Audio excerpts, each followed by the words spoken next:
Welcome back to This is Thailand. I'm glad you're here because today's story is one that's going to stay with you. Most of the men who come to this channel to share what happened to them in Thailand have one thing in common. They lost something: money, time, dignity, sometimes all three. And they went home quietly.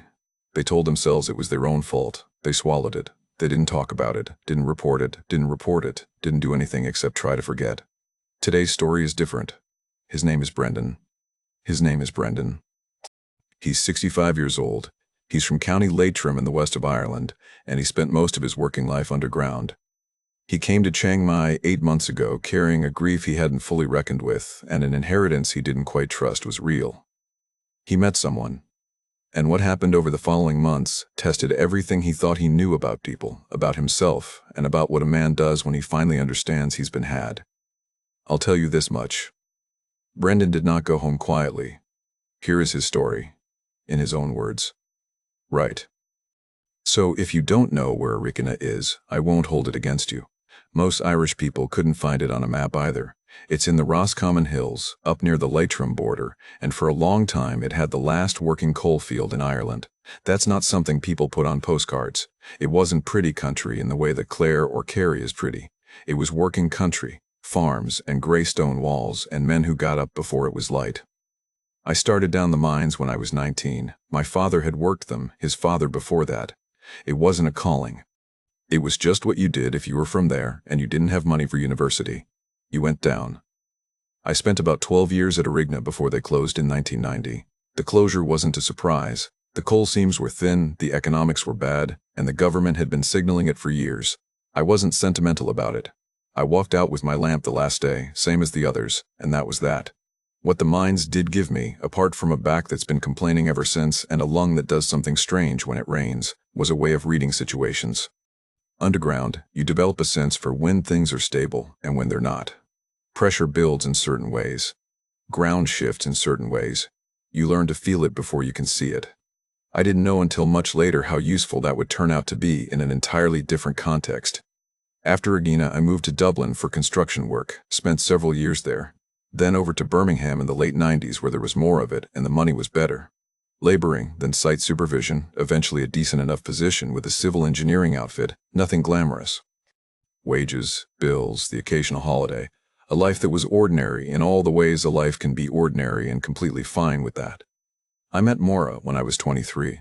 She was from Strokestown, a nurse, had a laugh that you could hear from the other end of a room and opinions about everything. We married in 1985. No children, which was its own quiet grief that we carried together without making a production of it. 40 years, near enough. That's a long time to be with someone. Long enough that you stop noticing how much of your daily thinking involves them until they're gone, and you realize there's almost nothing left that doesn't have their name attached to it somewhere. Maura got sick in 2020.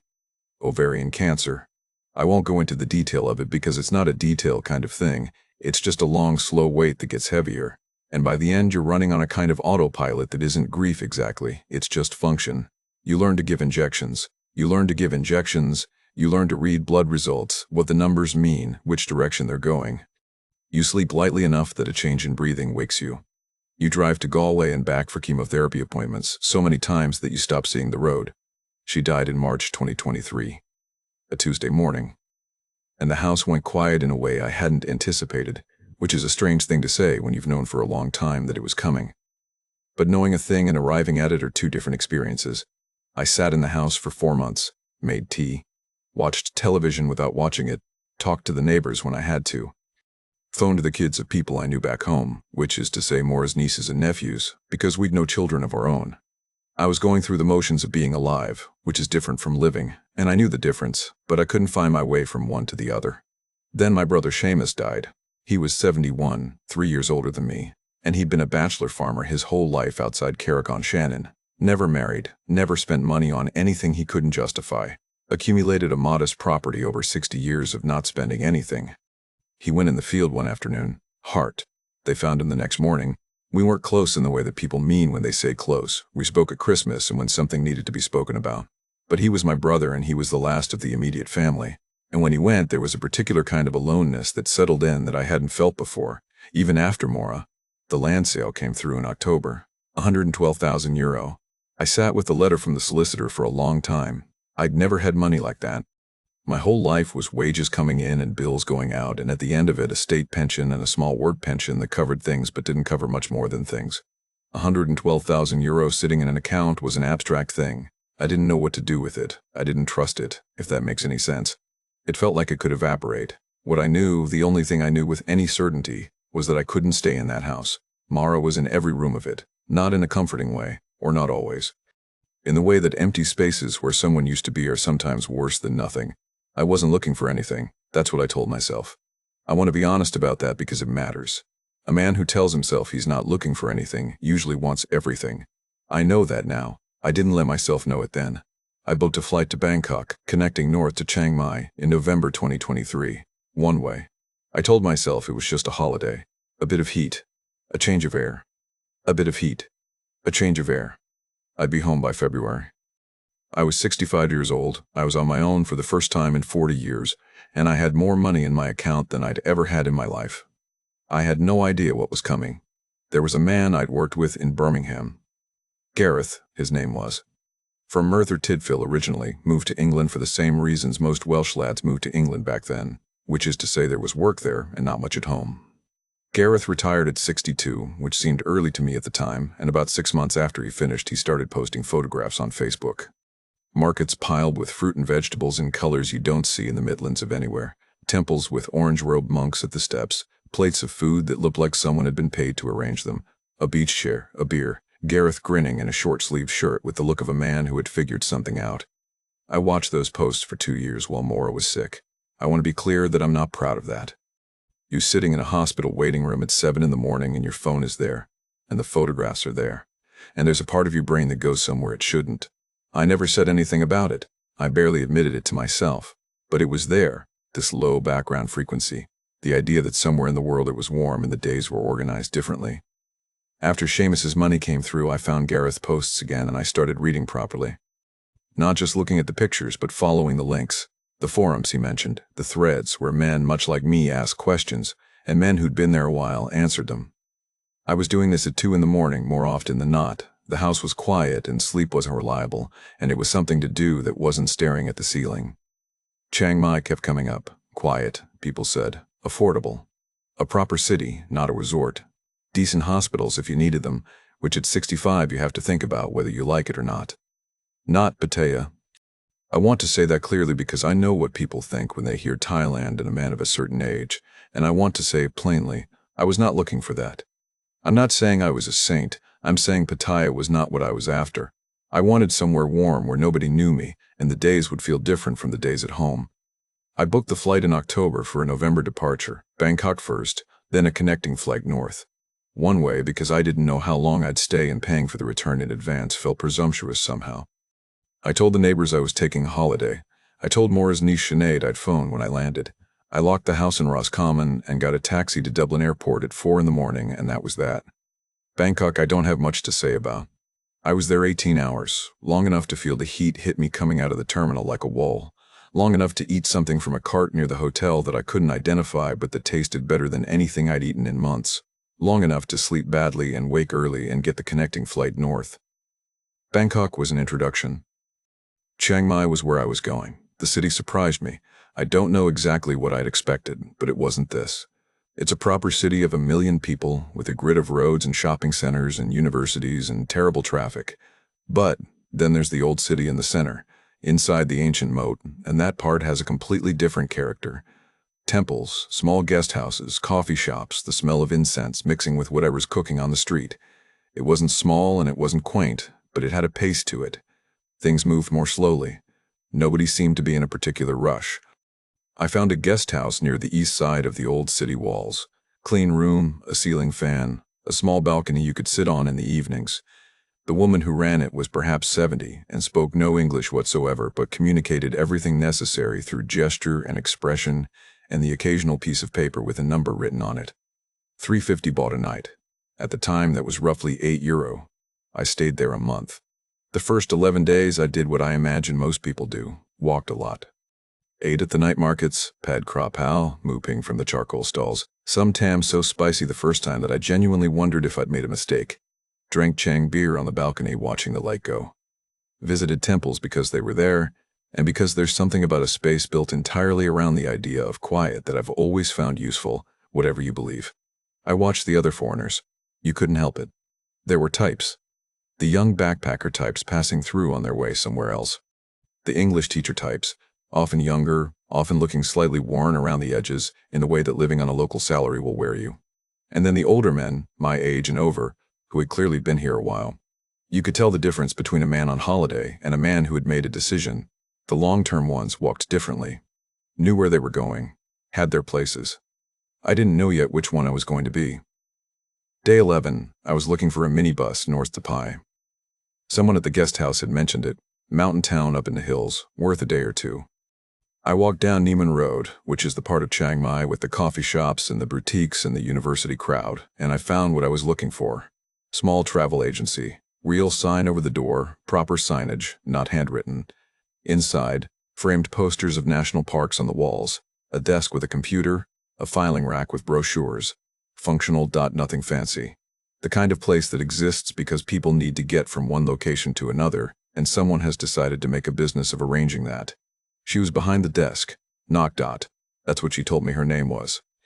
Her full name is longer, but Nok is what everyone calls her, and it's what I'll call her here. She was 38, I found out later.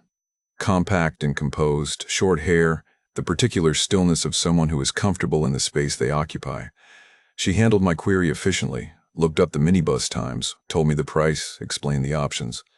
When I said something, I don't even remember what, she laughed without quite understanding why it was funny, and then asked where I was from. Ireland, I said. She looked at me with what seemed like genuine interest and said she had never met anyone from Ireland before. I believed her, completely. I stored it away as a fact. I know now that line is as worn as a coin that's been through too many hands. But I didn't know that then. And more to the point, even if I'd known it, I'm not sure it would have mattered. She said it like it was true. She was good at that. There was a photograph on the corner of her desk. A school photo, the kind with a blurred blue background. A girl of about 7 or 8 in a uniform, gap-toothed smile. I noticed it. Nok didn't mention it or draw attention to it. It was just there, part of the furniture of her workspace. I booked the minibus, paid, thanked her, left. 2 days later I went back. I'd been to Pai and returned, and I told myself I was passing, which was true only in the sense that anywhere in Chiang Mai is roughly passing if you're walking aimlessly. I went in, and I asked, without any particular plan behind it, if she'd like to get a coffee sometime. I said it the way you say something when you're not sure you should be saying it. She considered it for a moment, not theatrically, just actually thought about it. Then she said yes. She finished at 5. She knew a good place nearby. The shop felt like a real place. That was the thing. Not a bar, not a venue designed to extract money from lonely men, not a performance of any kind. A real shop, doing real business, with a real person behind the desk who had a photograph of her daughter on the corner of her desk. I know how that sounds now. I know exactly how it sounds. But I want you to understand that at the time, for a man who had spent months reading forums full of warnings, that realness was the most convincing thing in the world. It was the thing I'd been looking for without admitting I was looking. The coffee place she knew nearby turned out to be a small shop down a side street off Niman, the kind that's half hidden and entirely local. Plastic stools and a glass counter with cakes in it, and a woman at the back who made things slowly and got them right. We sat outside. The evening air still had that warmth that I couldn't get used to, November in Chiang Mai being roughly equivalent to a good Irish July, which is to say pleasant in a way that still catches you off guard. She paid for her own coffee. I want to be clear about that because I was clear about it at the time. I noticed it the way you notice something that either confirms or contradicts a theory you've been building. She ordered. The woman brought 2 coffees, and Nok put her money on the table for hers without discussion. I paid for mine. We sat there like 2 adults having a coffee, which is what we were, except that I was filing this detail away and attaching meaning to it that I had no business attaching to it yet. We met like that 3 times over the following 2 weeks. Always coffee. Always her suggestion of where. Always her paying her own share. The conversations were easy, in the way conversations are sometimes easy with a stranger in a foreign place, when neither of you has the history with the other that can make conversations difficult. She asked questions and listened to the answers. I asked questions. She told me about herself in the way people do when they're not trying to impress you, plainly, without drama. She'd been working the agency 6 years. Her daughter Ploy was 8, named after a kind of gemstone. The ex-husband had left when Ploy was 2. She didn't elaborate on why, and I didn't ask, partly because it wasn't my business, and partly because the absence of any bitterness when she mentioned it struck me as the mark of a woman who had processed something and moved on. No villains in the story, just a life that had gone one way and not another. I told her about Maura in the third meeting. I hadn't planned to. We were talking about something else entirely, and it came sideways somehow, the way these things do, and I found myself explaining about the cancer and the years of it in the house afterwards. I'm not someone who talks about personal things easily or at length. Maura's niece Sinead, who is perhaps the person I'm closest to in the world, has heard very little of what those 3 years were actually like.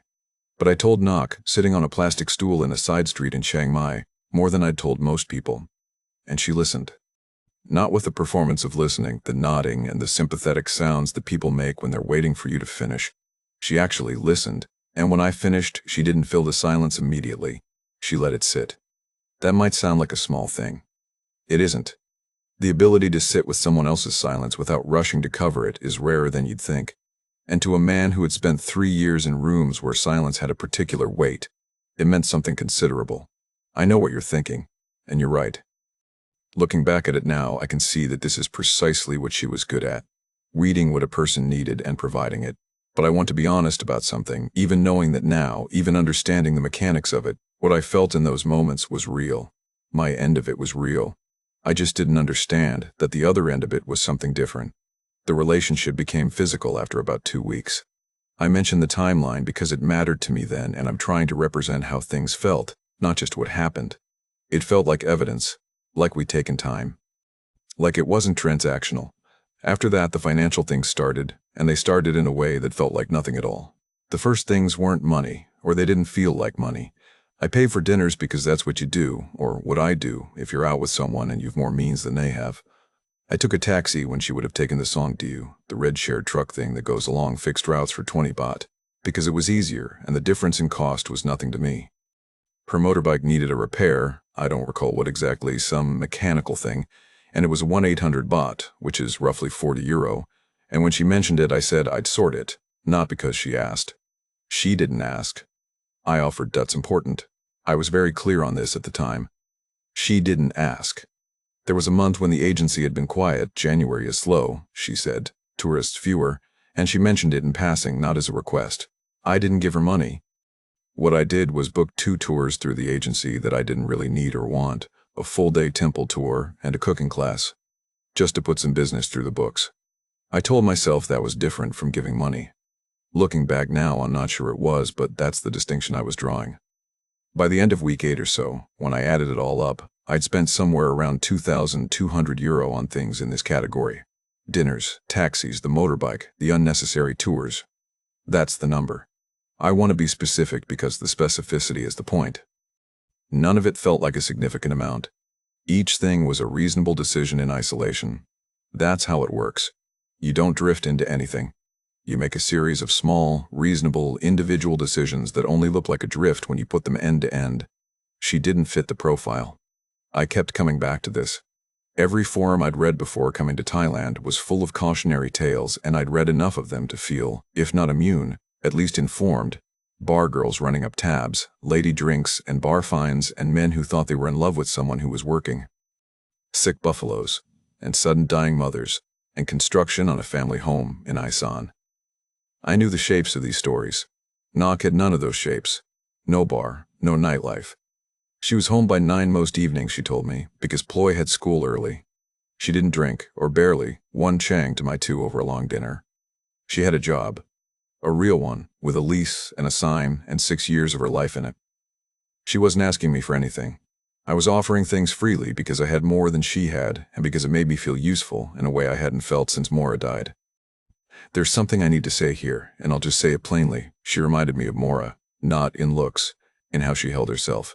In the stillness, Maura was a woman who didn't perform anything. What you saw was what was there. And Nok seemed the same way, reserved, competent, not requiring anything of you except to be present. I'm not proud of saying that. I know what it means about how exposed I was, that a quality I associated with my dead wife was enough to lower every reasonable guard I had. I'm saying it because it's true, and because if you're watching this and you're in a similar situation yourself, you need to understand that the vulnerability isn't stupidity. It's grief.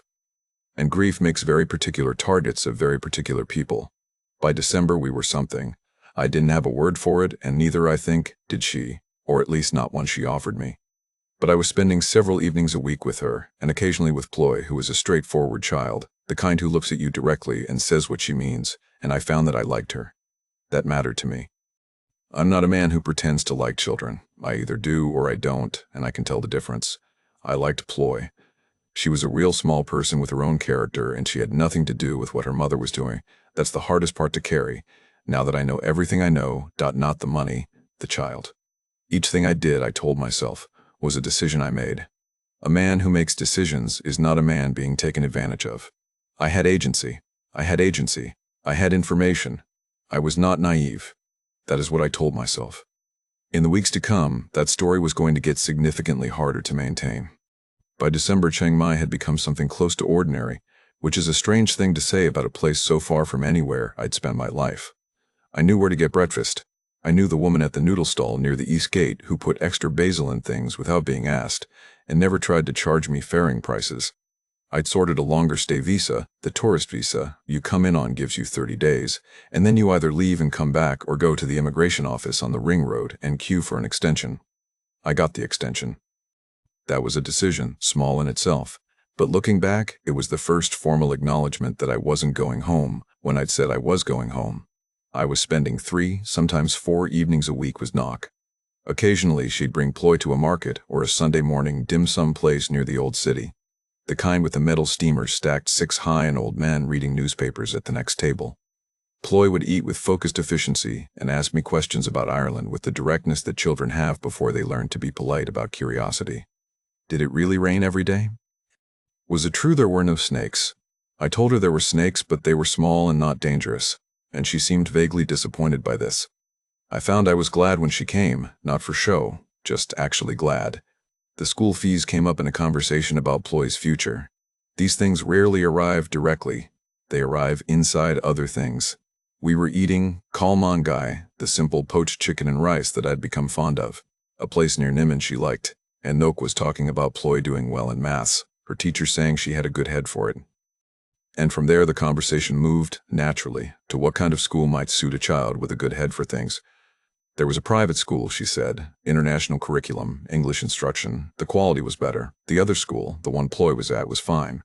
But fine wasn't the same as good, and good wasn't the same as excellent, and Noak wanted excellent for her daughter. €180 a month, roughly 8,000 baht. Not impossible, but on an agency income with slow months, difficult to sustain. She wasn't asking me. I want to be clear about that the way I was clear about it at the time. She was having a conversation. She was telling me something about her life. The asking, if you could call it that, was so indirect as to be nearly invisible. What happened next was entirely mine. I did the maths in my head. €180 a month was the kind of money I spent in a week in Ireland without noticing it. I said I'd be happy to help for a term, maybe 2, while the agency got back to a better pace. She hesitated before she said yes. Not long, but long enough that I noticed it. She looked at the table and then at me and said she didn't want to take advantage of my generosity. I told her it wasn't generosity, it was just maths. She accepted. I replayed that hesitation for months afterwards. I used it the way you use a piece of evidence you trust. She hesitated. That meant she had a conscience. That meant she wasn't extracting. That meant it was real. I built quite a lot of weight on that hesitation, and it held for a long time before it didn't. Between December and February, the school-related costs came to roughly €6,500. The fees themselves, plus a uniform, plus what I gathered were some additional materials. Not a large number in isolation. Against the 112,000 sitting in the account in Roscommon, it was nothing. That was how I framed it. Against what a man actually needs to live comfortably in retirement. Against the idea that this money was supposed to carry me through the years I had left. It was the beginning of something I wasn't accounting for properly. Then, in February, Packy rang. Packy is a retired Garda from outside Carrick, someone I've known 30 years. He has no filter, which is both his best and worst quality. We were on a video call. I was on the balcony of the guest house I'd moved into by then, larger room, still cheap by any European standard, and I made the mistake of showing him a photograph of Noak on my phone, held it up to the camera, said something vague about having met someone. Packy looked at the photograph for about 2 seconds. Then he said, flat as a statement of weather, She's gorgeous, Brendan. What does she want? I ended the call shortly after. I told myself I was annoyed at Packy for being crass. I want to be honest with you now. I wasn't annoyed at Packy. I was annoyed at the question, which is a different thing entirely. The question had landed somewhere. It shouldn't have been able to land if everything were as solid as I believed it to be. I filed it away under Packy being Packy. I did not examine it. February became March.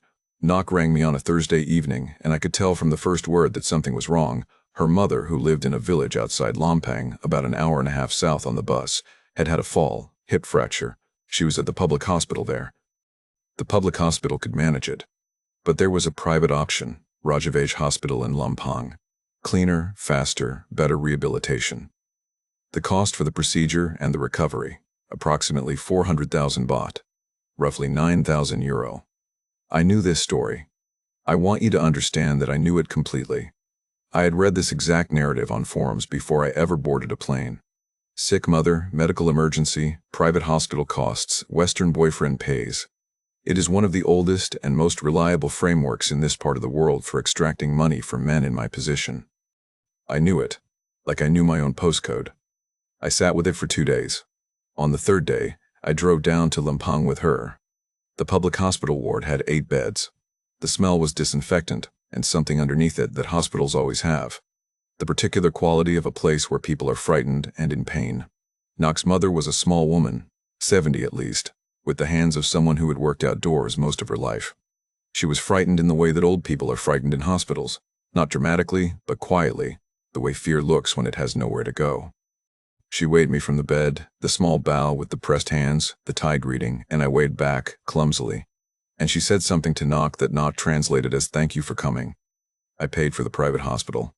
400,000 baht.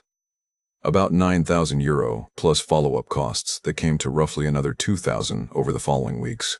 Total, somewhere around 11,000 euro for everything in this category. I paid because I looked at the situation with my own eyes, and I made a decision. That's different from being manipulated into something. That's what I told myself. A man who goes and sees for himself and then makes a choice is exercising judgment, not surrendering it.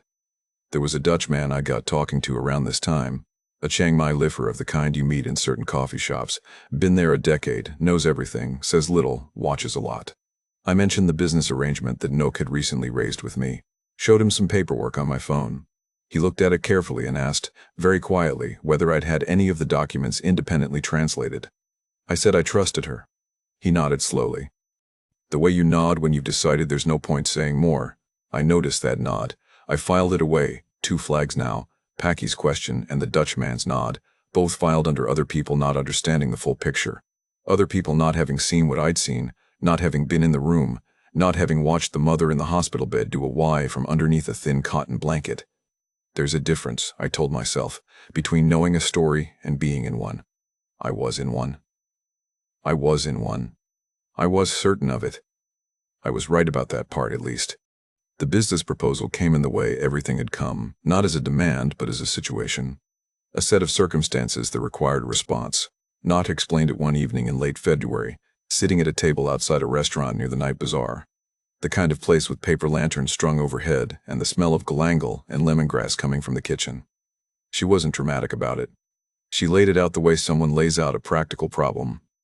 The landlord of the building on Niman Road had decided to sell. Her boss, the man who'd run the agency for 12 years, whose name was on the lease, was moving to Phuket to be near his daughter's family. He was done with Chiang Mai.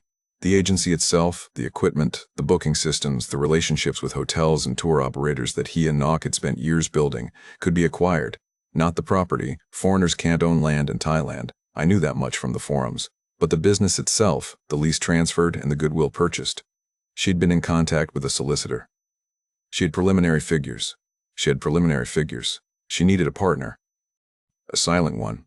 Someone who would put in capital and take a share of the profits without needing to be involved in the day-to-day running, which was her domain entirely.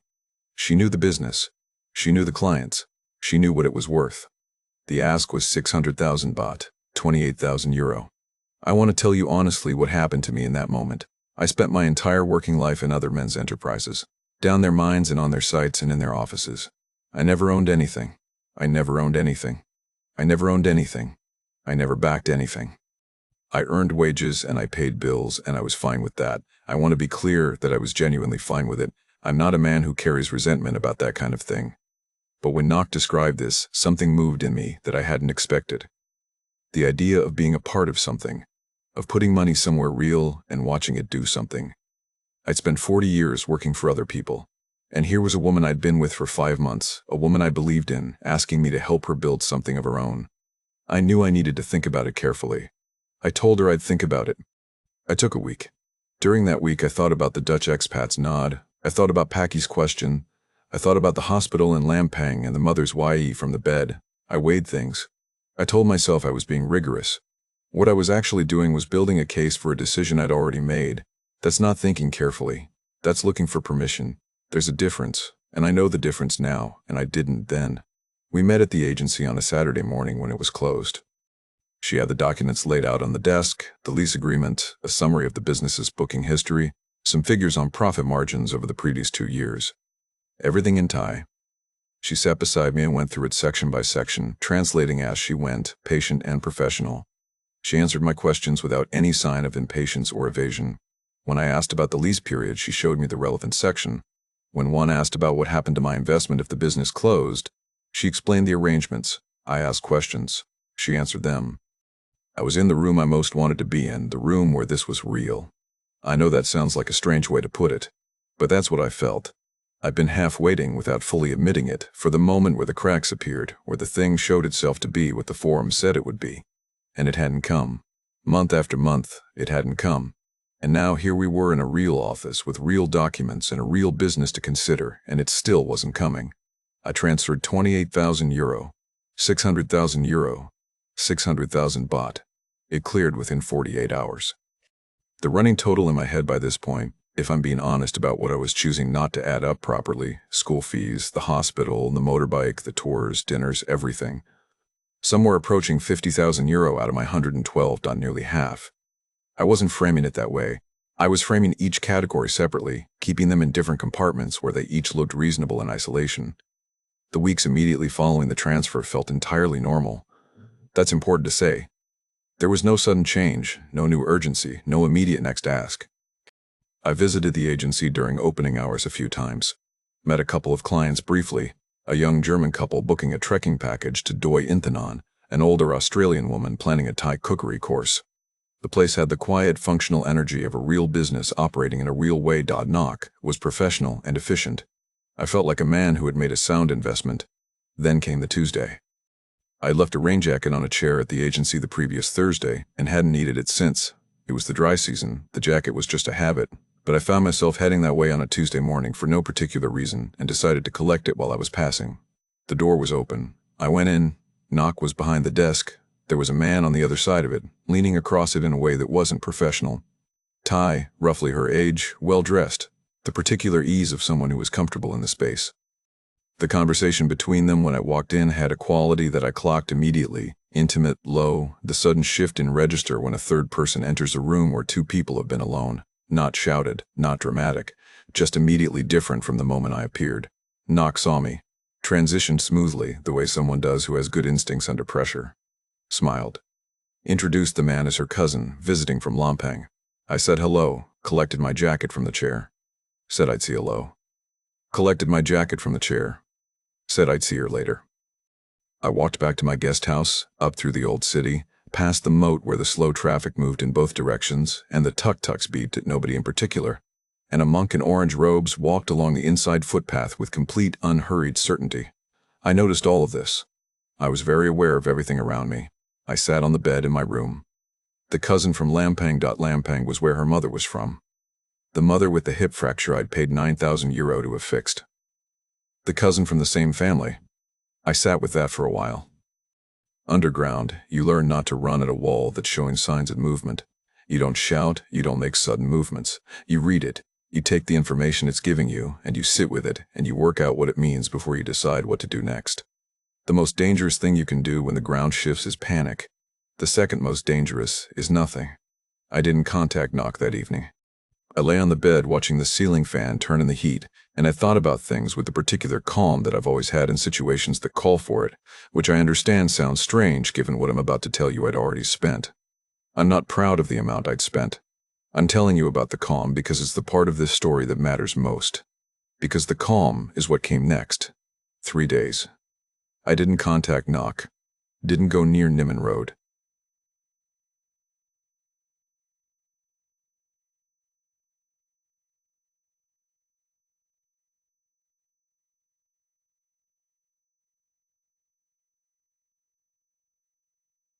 Slept in short stretches and lay awake in between. Didn't tell anyone what I was thinking. Didn't ring Packy. Didn't ring Sinead. Just processed. I've been asked since whether I was angry during those 3 days. I've thought about it. The honest answer is that anger wasn't the primary thing. Anger is a reaction, and reactions are fast, and what I was doing was slow. What I felt was more like a particular quality of attention. The same thing you feel underground when a section of roof has made a sound it shouldn't make. You go very still. You listen. You don't do anything until you understand what you're dealing with. On the 4th day, I went to find the Dutch man. His name was Hendrik, and he drank coffee at the same place most mornings, a small shop near the Three Kings Monument in the Old City. I sat down across from him and told him, without preamble or emotion, what I'd seen in the agency on Tuesday. The man behind the desk. The body language. The introduction as a cousin. I told him I needed the name of a reputable legal translator. Not someone connected to any agency. Not someone who could be got to. A professional. He looked at me for a moment and then wrote a name and a phone number on a paper napkin. A Thai woman, he said. She works with the Foreign Business Registration Office. She's seen everything and she doesn't take sides. I thanked him. He said nothing further. There was nothing further to say. I rang the number that afternoon. The translator, her name was Kuhn Napa, asked me to bring every document I had. The lease agreement, the business summary, the profit figures, all of it. I brought copies the following morning to an office near Niman, nothing like the agency, a proper professional space with filing cabinets and a certificate on the wall. She reviewed everything while I sat and drank the water she put in front of me and watched the ceiling fan move. She worked for 2 hours. Then she looked up and told me calmly and without drama that the business had never been available for transfer in the manner described. The lease was held not in the name of the boss Knock had described, the man moving to Phuket, but in a different name entirely. A man's name. She said it clearly and then asked me carefully whether I knew a man named Aaron. I did not. She said she thought that was probably the case. I walked out of the office and found a bench near the moat and sat on it for perhaps 20 minutes watching the water. Then I rang the local firm I'd read about on one of the expat forums months ago. The kind of service that exists specifically for situations like this one: background checks, document verification, basic investigation. 4,500 baht. Results in 48 hours. What came back was thorough and completely without mercy.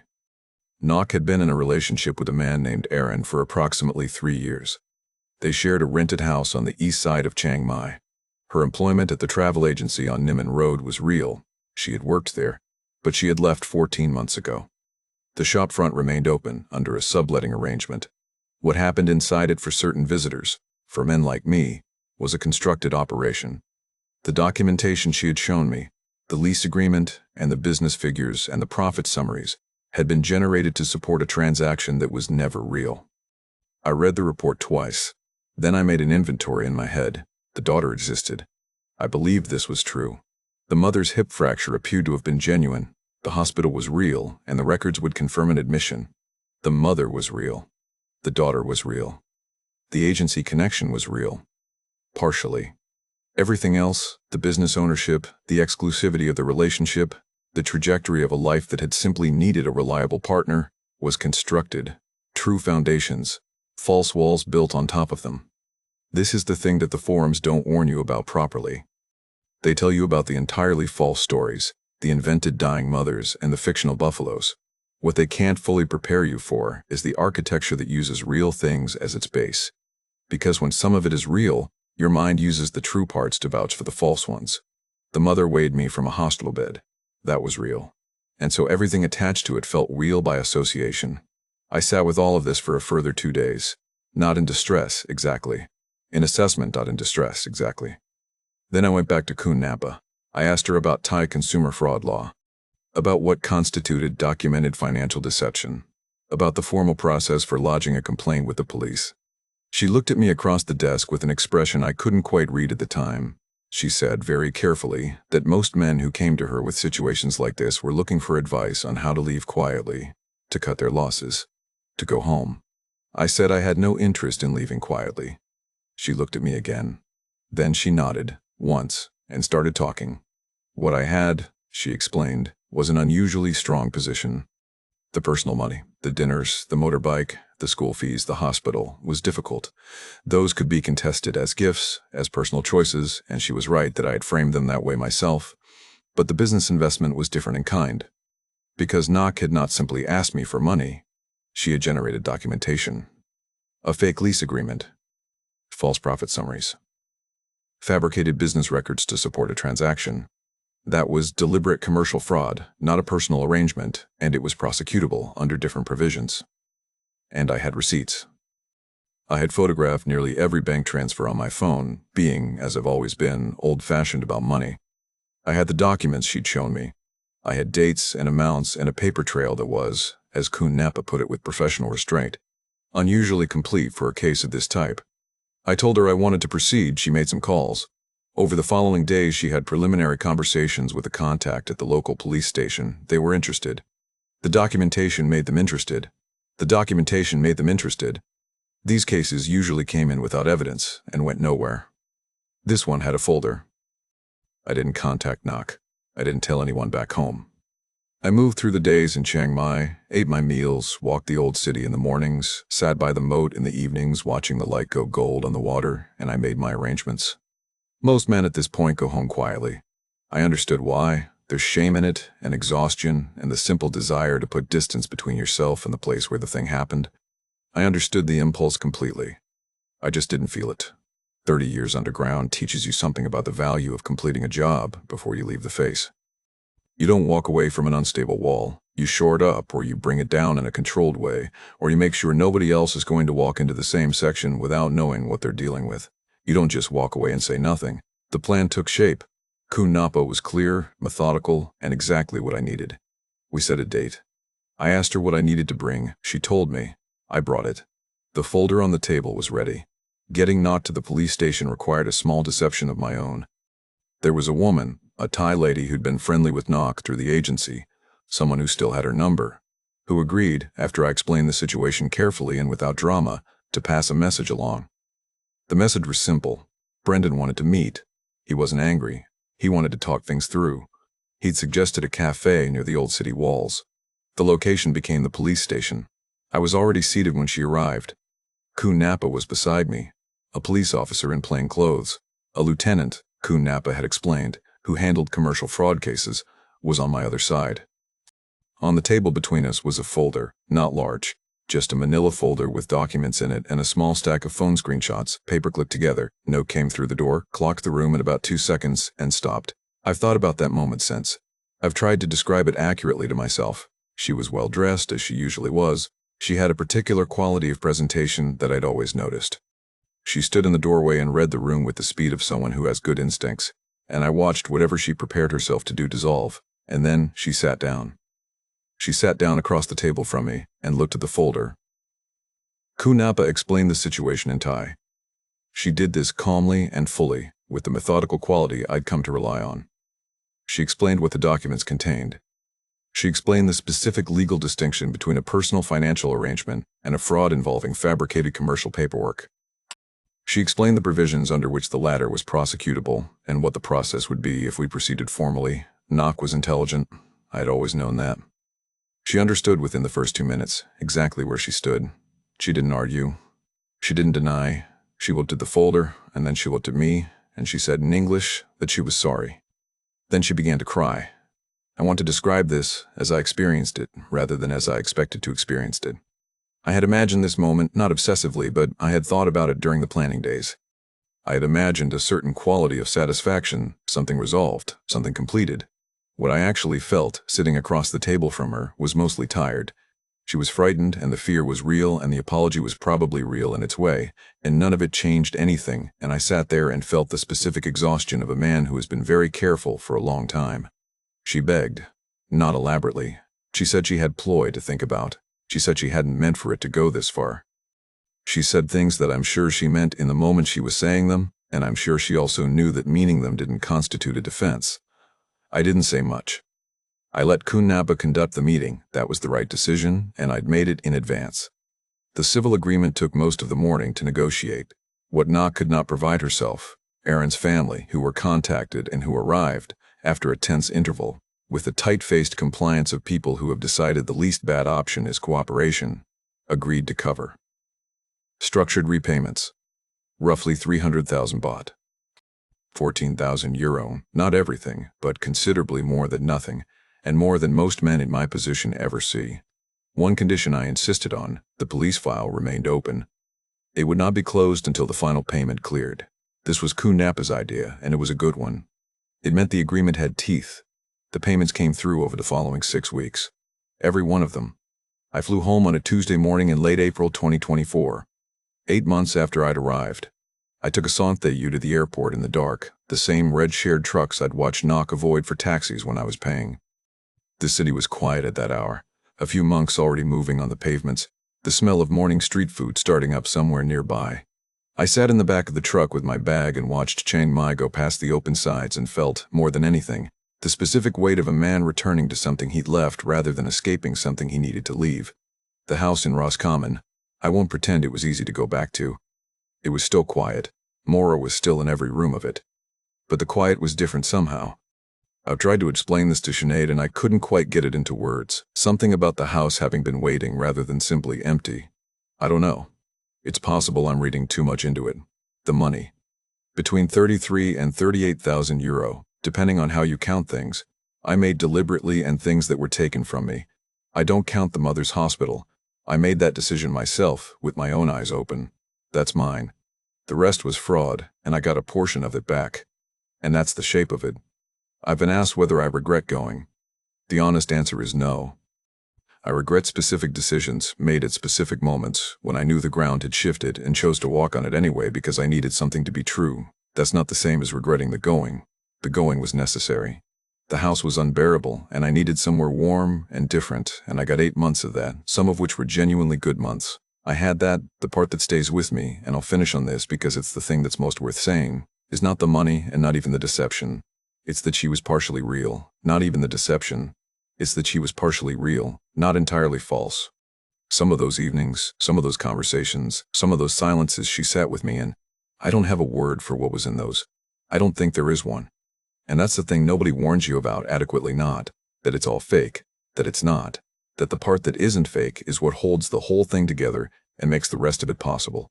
You can read every forum, you can know every warning sign, and you can still walk past them because you're human, and you were 3 years in a room watching someone die, and you can still walk past them because you're human, and you needed something to be real. The only actual protection isn't information, it's documentation, independent verification, and the willingness to treat the thing you want most with the most scrutiny. Not because everyone is lying to you, because if someone is, that's the only thing that gives you any options at all. I had options. I used them. She begged me, and I sat there and felt mostly tired. I'd expected something else. I don't know what. You don't win something like this. I don't know what. You don't win something like this. That's where we leave Brendan. He went home with less than he came with, significantly less. But unlike most of the men who've shared their stories on this channel, he didn't absorb the loss in silence, didn't tell himself it was entirely his fault and swallow it whole. He documented, he verified, he used the legal system the way it was designed to be used, and he made sure there was a consequence. That matters, not just for him. For the next man who walks into that agency, or one like it, who might not have Brendan's particular patience or his 30 years of reading on stable ground. If you're in Thailand right now, if you're in a relationship or considering an investment or being asked to fund something, get everything independently translated. Use a professional service with no connection to the person who gave you the documents. Keep records of every transfer. Photograph them. Not because the person you're with is definitely deceiving you. Because if they are, those records are the only leverage you have. Thailand is a place that has given genuine happiness to a great many people who came here with open eyes and honest intentions. It's also a place with specific vulnerabilities that certain people have learned to find and use. Both things are true. Hold both in mind. Thank you to Brendan for trusting us with this. It took something to tell it as plainly as he did. If this story meant something to you, subscribe, Leave a comment, share it with someone who needs to hear it. We'll be back with another story from the land of smiles. This is Thailand. Take care of yourselves out there.